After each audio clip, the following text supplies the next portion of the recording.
It is an open secret that more African nations are seeking to diversify their revenue streams. The alternative by consensus is agriculture. A Nigerian-based innovative firm is bridging the still widening gap between farmers in Africa by creating opportunities in the Gulf Cooperation countries (GCC) via Dubai, the United Arab Emirates. I think it's an extremely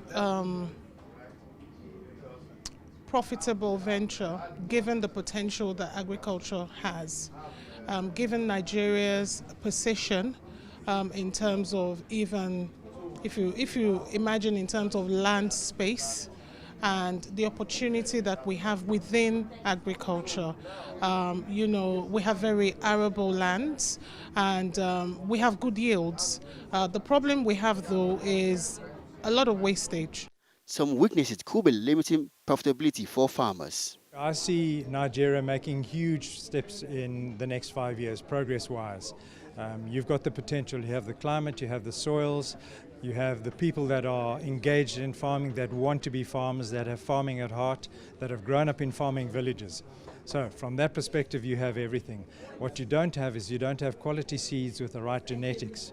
So you need government and government institutions to allow the right seeds to come into the country to up the production. And it's not only about upping the volume of production, it's the quality of the production. Then you need to mechanize. Without mechanization, you can't do large tracts of land and you can't bring sort of row crops into volume levels where you can have processing plants that can run through the year. Some of these standards are environmental standards. They are labor practice standards, where they require that children should not be involved in production.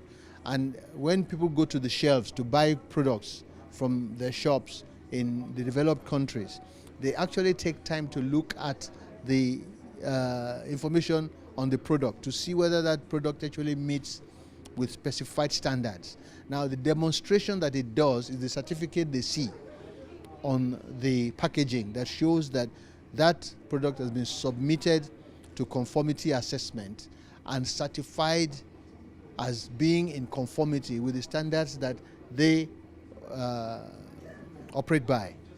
Despite these changes, the prospects and possibilities are promising. So what they are currently doing is trying to bridge the gap between countries and making sure that there's an inter-trade happening between different countries, and they are promoting Africa, for what we produce.